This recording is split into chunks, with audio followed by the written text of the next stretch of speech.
Bem, o meu percurso artístico começou no conservatório, em 90. Fiz o conservatório, a Escola Superior de Teatro e Cinema, mas nós chamamos-lhe ainda conservatório. E desde aí comecei a trabalhar como atriz profissional, logo quando entrei.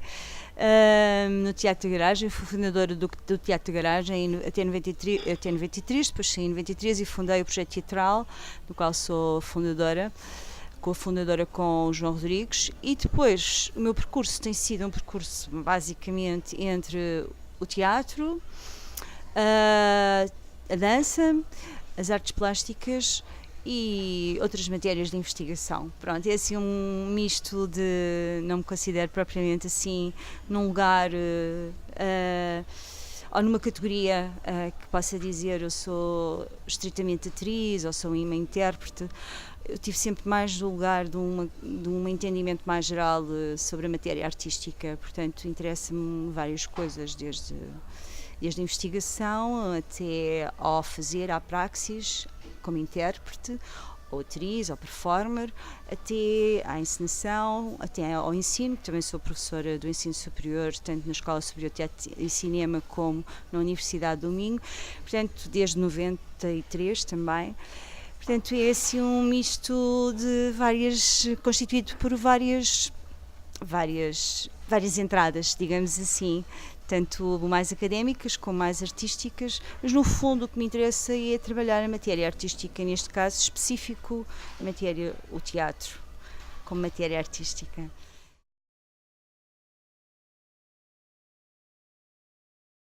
Este trabalho é um trabalho que tem a ver com uma inquietação talvez mais própria minha, que vem da especificidade do texto, como é que... Primeiro tem a ver com o facto da pergunta insistente do lugar do teatro, o que é o teatro, como é que o teatro se constitui. Sabemos que o teatro tem uma matriz grega, é uma matriz que vem de uma crise, um lugar da crise, tal como a filosofia, e portanto sabemos que, para mim, o teatro é sempre uma espécie de colocação de um problema.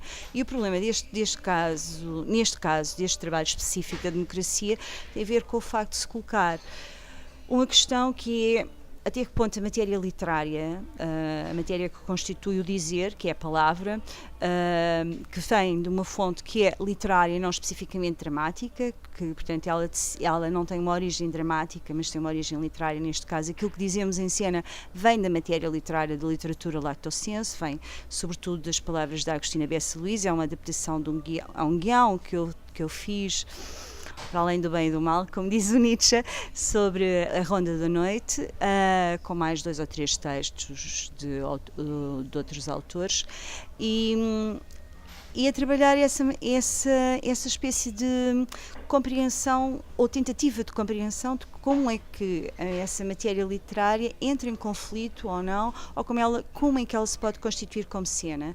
E cena no sentido da matéria ligada ao lugar de onde se vê, à constituição da cena, como é que o espectador e nós, artistas ou potenciais artistas, conseguimos estar no mesmo lugar do olhar e olhar para a mesma coisa, que é a constituição da imagem, seja através da palavra, seja através até da própria constituição na sua fisionomia mais complexa, não é? Que é a sua formalização material, volumétrica, etc., como nas artes plásticas, não é? Como é que nós nos colocamos, assim, à semelhança das artes plásticas, como é que nós nos colocamos do lugar de quem olha para o objeto como espectador, sendo ele o artista que olha para ele ou um espectador não artista que olha para ele. E pronto, e o trabalho trabalha sobre a constituição da cena. E esta relação democrática não deixa de ser uma relação tanto no sentido de democrática, no sentido da origem da própria palavra, que tem a ver com uma textura grega, não é? Nós sabemos isso, toda a gente sabe, como uma textura política, ideológica, e também como uma textura de provação. Este lugar da democracia aqui é também um lugar onde nós podemos pensar como é que nós damos acesso à matéria literária a quem nunca a leria, a quem nunca teria acesso a ela. Não num sentido de finalidade pedagógica, nem pensar nisso, mas no sentido de dar a ouvir a matéria literária que, de outra forma, poderia nunca ter ressonância em cena, porque ela própria em si ela não é cena, ela não é matéria teatral. Nós sabemos que a matéria artística se constitui por muitas camadas e muitas texturas, quer em termos históricos, quer em termos políticos, e sabemos também que quando nós nos posicionamos numa teia relacional mais complexa e mais porosa, também sabemos que conseguimos olhar para coisas que, se essa teia não estiver aberta, nós nunca a conseguiríamos ver, de certo modo. E aqui esta democracia tem uma ressonância digamos, na arte do século XX, como na arte do século V antes de Cristo.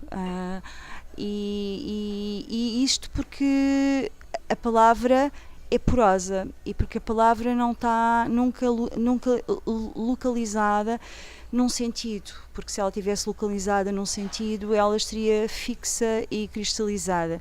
E quando nós dizemos palavra em teatro ou na cena, queremos dizer que é um lugar do não sentido, da não possibilidade da fixação do sentido.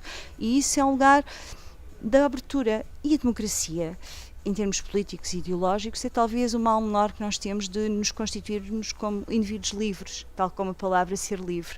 Pronto, e temos outras implicações múltiplas, não é? Mas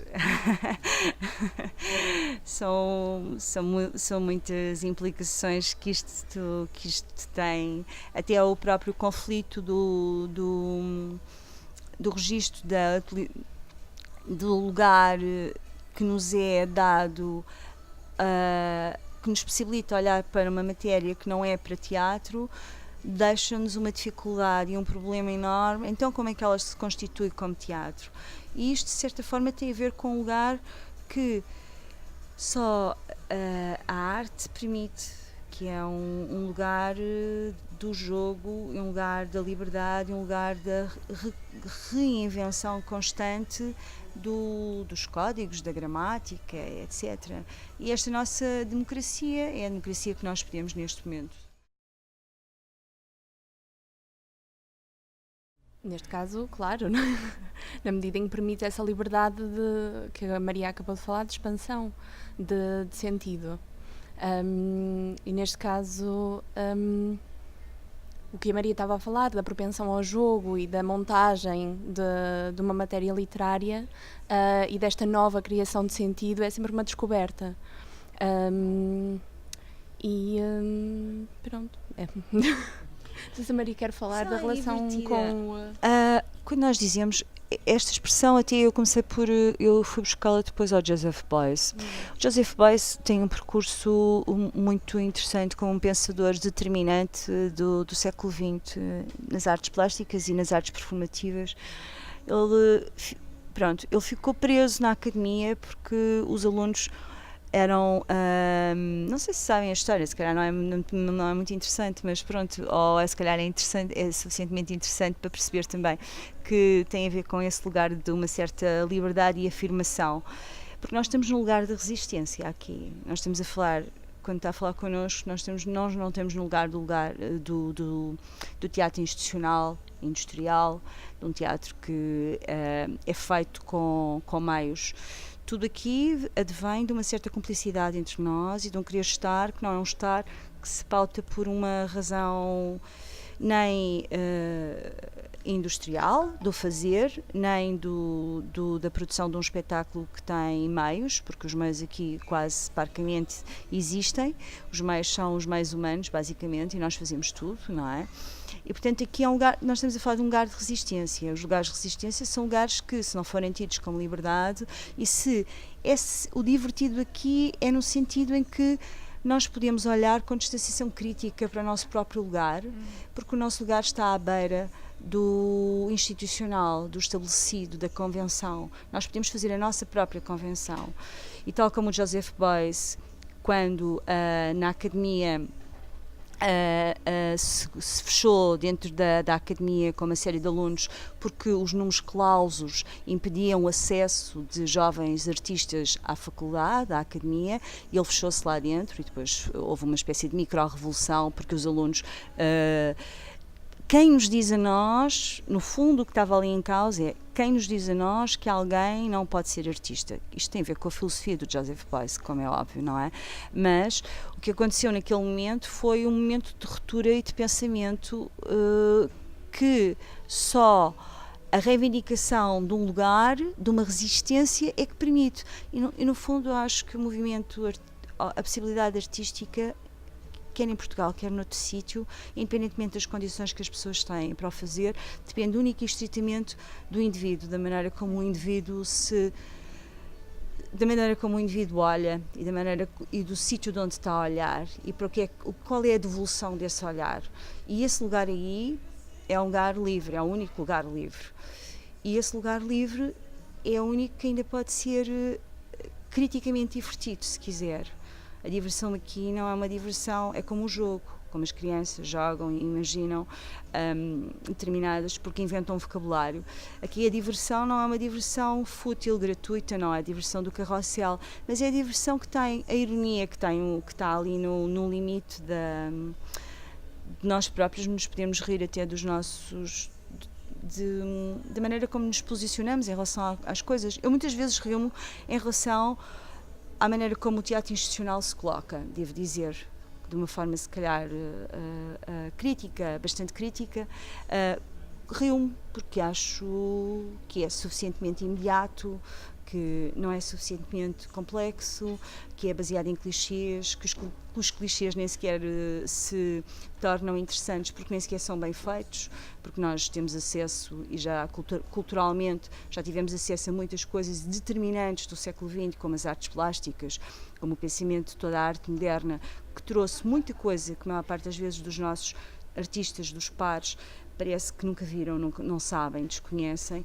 Então, isto é divertido, olhar este lugar, não num sentido pretencioso do termo, mas num sentido em que, porque é que, tendo em conta esta dimensão da liberdade, tendo em conta que nós estamos cada vez mais delimitados na nossa possibilidade de liberdade e constrangidos a uma normatividade que nos é imposta, a uma convenção, quer em termos sociais, quer em termos políticos, quer em termos económicos, quer em termos até alimentares, quer em termos daquilo que é a imagem, da constituição da imagem social, política, ideológica. Entretanto, eu estava a falar desse lugar institucional porque me faz lembrar o Rimbaud com a sua a jornada no inferno, com aquele livro determinante da poética do século XX.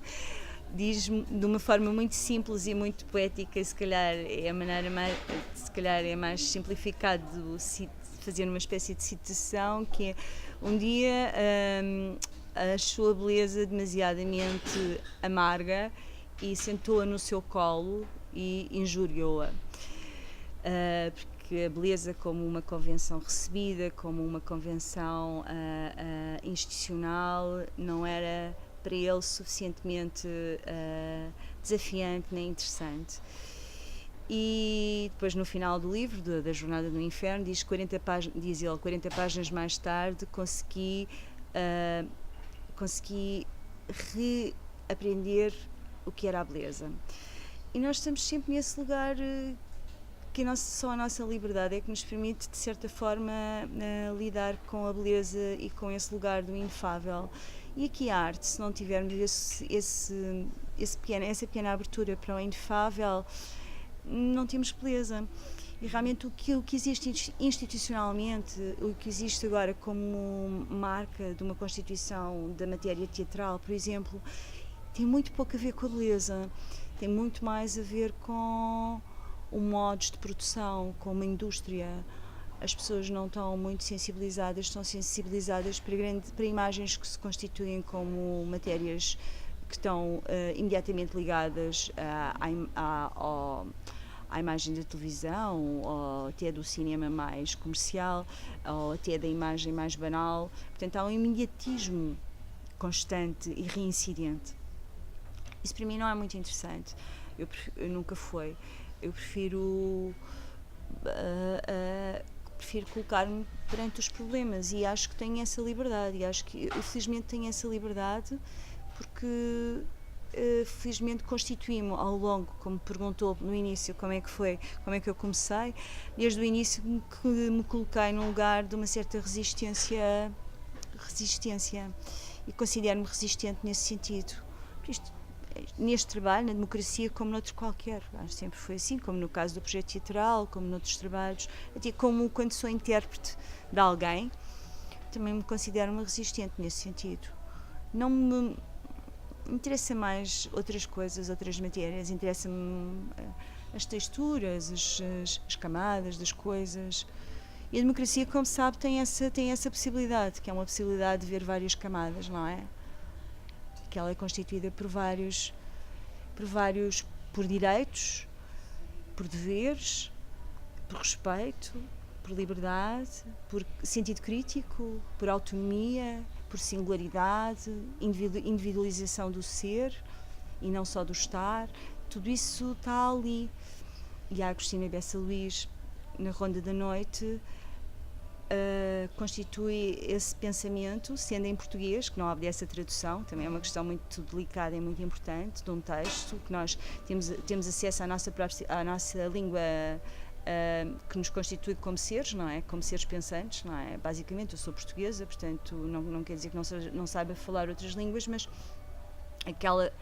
esta língua, esta matriz portuguesa de lidar com a língua e de perceber coisas que, não sendo portuguesa, poderia não perceber, e que a tradução poderia completamente, o que nós sabemos, não é? Que as traduções às vezes fazem pontos de leitura e transformam-se em outros objetos.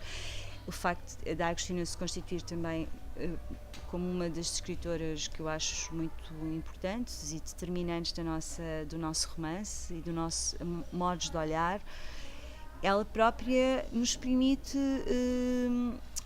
olhar de uma forma com uma certa liberdade poética, se quiser, para o que é a nossa democracia ou seja, depois do 25 de Abril e o movimento anterior ao 25 de Abril, e ao mesmo tempo olhar com plenitude e abertura para um Rembrandt do século XVI, XVII, ao mesmo tempo que perspectiva toda uma família a partir do olhar de um quadro. E, portanto, esta liberdade, que é pegar num Rembrandt e construir o romance e localizá-lo numa família antes do 25 de Abril e pós 25 de Abril, é uma liberdade que só o criador tem, no fundo, que é conseguir esta heterogeneidade de olhares, de lugares, esta pluralidade, e que aí a democracia está bem estabelecida nesse sentido mais enraizadamente livre.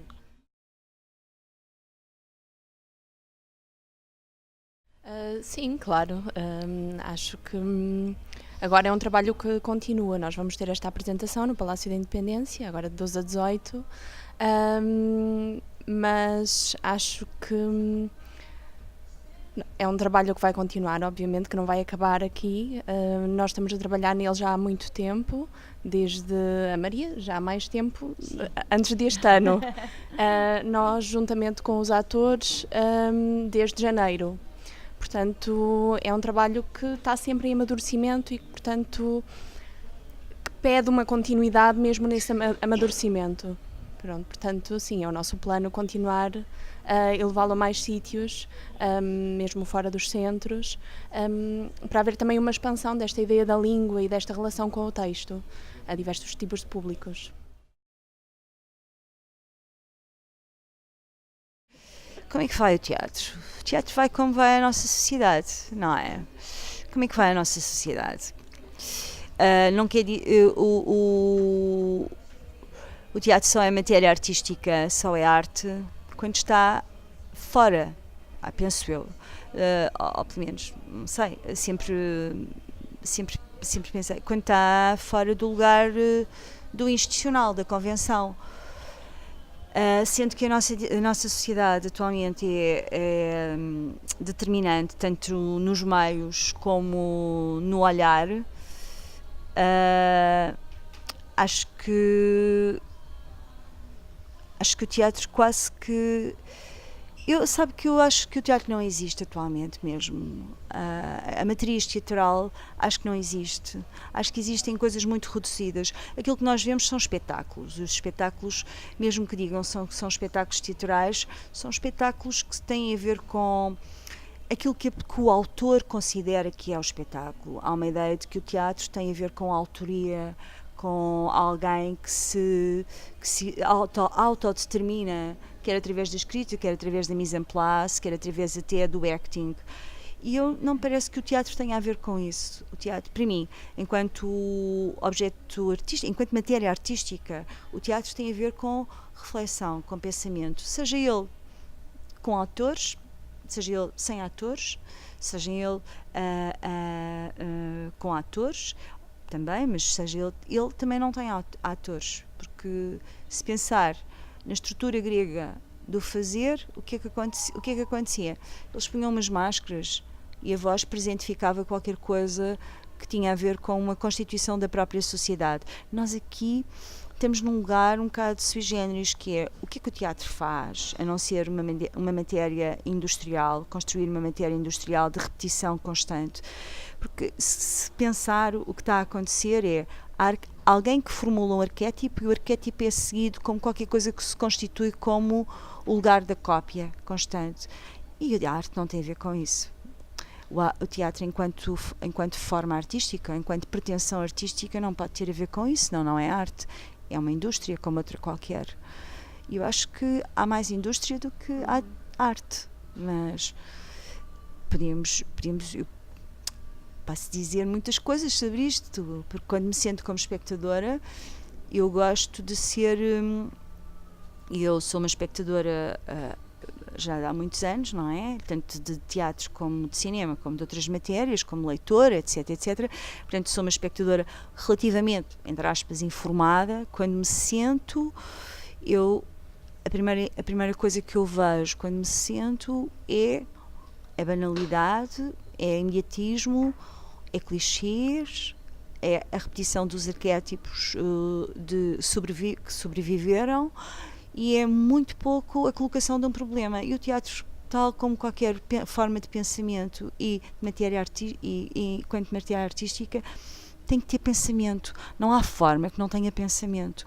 A maior parte do teatro não existe porque não tem pensamento, e a forma não existe. O que é que acontece? Se sentar e vir 3 ou 4 espetáculos de pessoas até diferentes, percebe que a formulação que está ali é similar na sua constituição.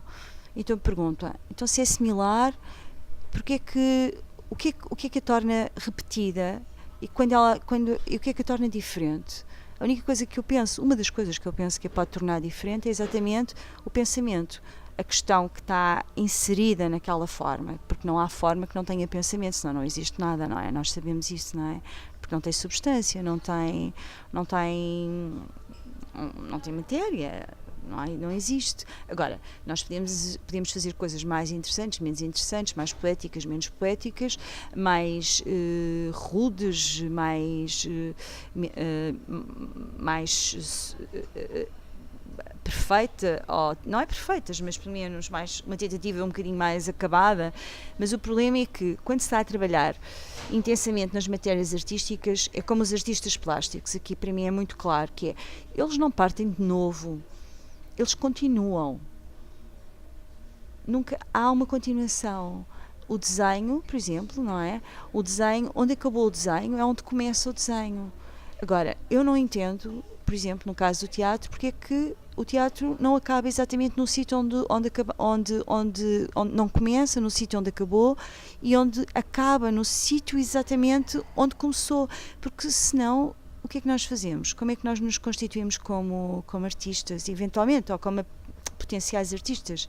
Não estou a dizer que nós somos artistas por um reconhecimento institucional. Ninguém é artista pelo reconhecimento institucional, sabe isso perfeitamente, porque se fosse, nós temos cheios de exemplos históricos em que a maior parte dos artistas não eram reconhecidos institucionalmente, porque as instituições querem coisas imediatas, querem espetáculos, querem coisas que sejam apreensíveis e sejam até uma espécie de consumível de massa. A massa não está preparada porque educacionalmente ela não teve acesso a vocabulário. É como pôr alguém ao pé de um quadro abstrato que não tem instrução ou que não tem sensibilidade dentro do vocabulário da arte abstrata, e a pessoa olha para aquilo e não vê nada, não é? Nunca aprendeu a ver. Porque vê o figurativo e quando vê o figurativo percebe o figurativo porque se assemelha por mimeses, mas quando vê uma abstração não encontra nada, não é? Mas a arte é isso mesmo, nós não encontramos nada, não há nada, não se fixa nada, mas tem uma particularidade de ela de nos tocar sem sabermos muito bem como é que ela nos toca, e isso a maior parte dos espetáculos teatrais atualmente não têm. Para mim, como espectadora, há momentos onde nós vemos o perfeccionismo técnico, a construção da materialidade, do virtuosismo, isso tudo, mas tudo o que é aquilo que é uma espécie de reinvenção ou de uma outra matéria que se constitui como teatro, aí já é muito difícil encontrar, acho eu. Pelo menos eu não tenho encontrado muita coisa.